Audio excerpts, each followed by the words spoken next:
Welcome to lesson 1.4 on solving inequalities. Let's jump right in.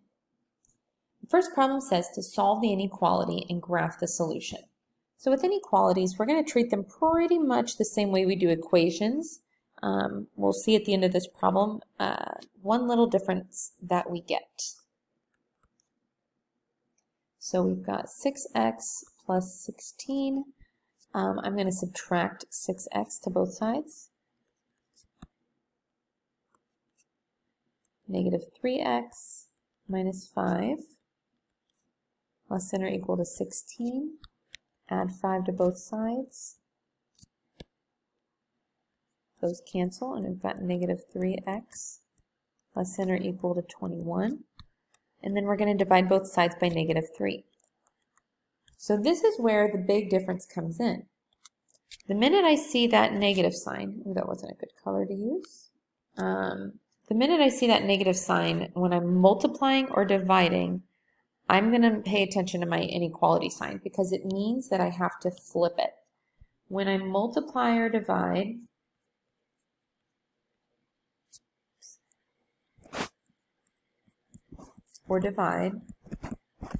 by a negative,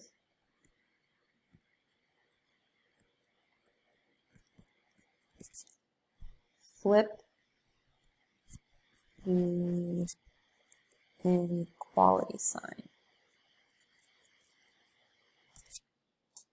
So we've got x greater than or equal to negative 7. Everything else stays the same. I'm still canceling out these negative 3's. 21 divided by negative 3 is still negative 7. I'm just changing the direction of the inequality sign. So that's it solved, but I also have to graph it. I'm not going to be too picky on your graphs. You can actually put negative 7 right there in the middle. Give me a couple numbers on either side so I know that you know what's going on. Okay, so I'm going to put a circle at negative 7, and because it has this equal to underneath it, I'm going to color it in, fill it in, and then I want numbers that are greater than negative 7. So it's going to go this way.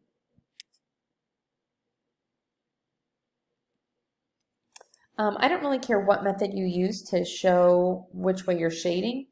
Like I have some people who are very, very intent shaders.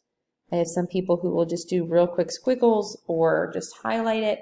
Whatever's easiest. As long as I know what's going on and I can understand what you're communicating, we are good. Oh, so just to summarize, if you have a greater than or equal to or less than or equal to, that's going to be a closed-in circle. But if you have a greater than or a less than, it's just going to be an open circle. So let's look at this one. I'm going to do distributive property, but this time I'm going to take the negative with the 13. So I've got 7 minus 13x, and then minus 13, which is greater than negative 3x. Combining like terms, negative 6 minus 13x greater than negative 3x. I'm going to add 13x to both sides. Even though that puts my 13 on the right hand, or sorry, my x on the right hand side, I would still rather do that because it means that I don't have to also move a negative 6. It's kind of your choice though. If you want to keep the x's on the left, you can do that. Divide both sides by 10. And we're going to get, I'm going to simplify this and I get negative 3/5 is greater than x.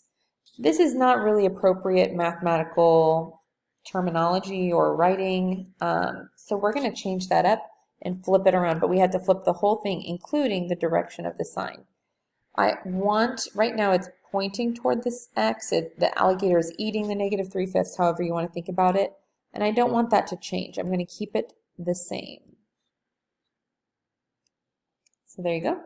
And then we've got a graph. And I'm actually going to put a 0 here, and then I'm going to do 1, 2, negative 1, negative 2. And negative 3/5 would go right about here. somewhere a little bit past halfway toward -1. And I need to shade less than, so that would be shading to the left. So if you just shade like that, that's fine. If you want to give it a big fat arrow at the end, you can do that. Highlight it, whatever is best for you. Here are a couple of problems. Go ahead and pause it and see if you can solve these. So maybe you got to this point with these two problems and kind of started to worry that you had done something wrong. Don't worry, you didn't. If you got this, you're on the right track. So on this one over here, our x's canceled out when we subtracted 4x from both sides. So what we have to ask ourselves is this true? Is this true? And the answer is no. 12 is not less than -4. So what we're going to put for this answer, since our x is canceled out and it's a not true statement, we are going to say that there is no solution. No solution. And that is our answer to this problem. Over here, we're going to say, okay, our x is canceled out with the 9 x's. Is this true? And the answer is yes. 3 is greater than -12. So in this case, we're going to say that there are infinitely many solutions.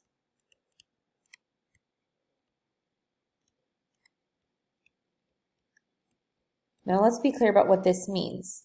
On the previous problem, when we had x,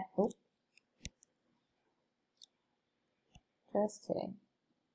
When we had x is less than -3/5, this means that I can pick any value of x that's less than -3/5, like -1, -2. I could pick -10 and plug that in for x, and it would give me a true statement.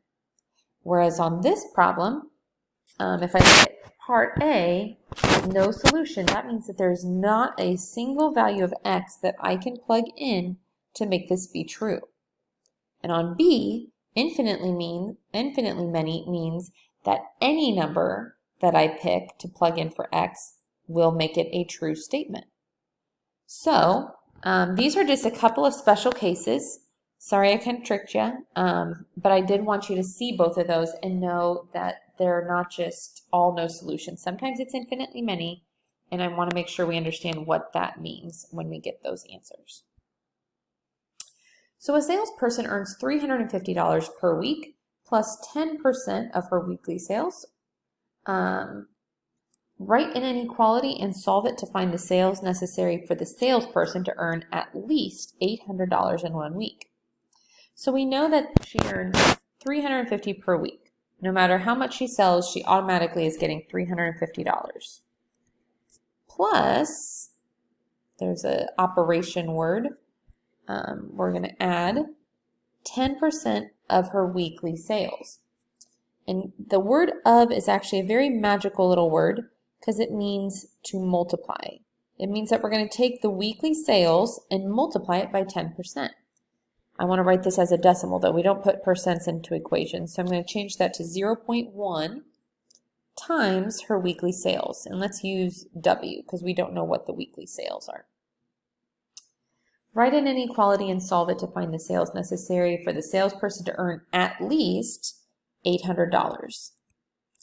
So I would say that usually at least about like 80 to 90% of my students are able to do this no problem.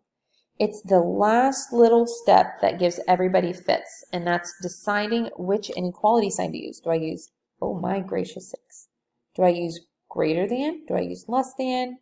Greater than equal to, less than equal to? Which one do I use? So this at least is going to have to help us out. At least 800 means that 800 is the bottom of what she can earn. She doesn't want to earn anything less than that. She wants to earn $800 or more. So that means that the left side, or what she earns in a week, needs to be greater than the 800.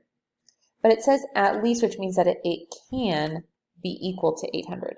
So this would be step one. Step one is to write the inequality. And if you don't write that out clearly, you don't get full points on things like quizzes. Then we need to solve it. I'm going to subtract 350. Oops.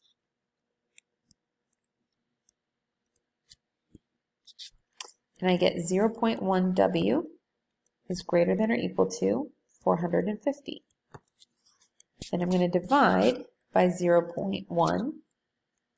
And when I do 450 divided by 0.1, I get that W is greater than or equal to 4,500. And what that means is that she would need to earn $4,500 or more in order to meet her goal. So this would be part 2 to solve. Carlos is 2 years older than his sister Mariana. The sum of their ages is greater than 32. Write an inequality and solve it to describe Mariana's age. So I know that if I add Carlos and Mariana's ages together, it's going to be greater than 32.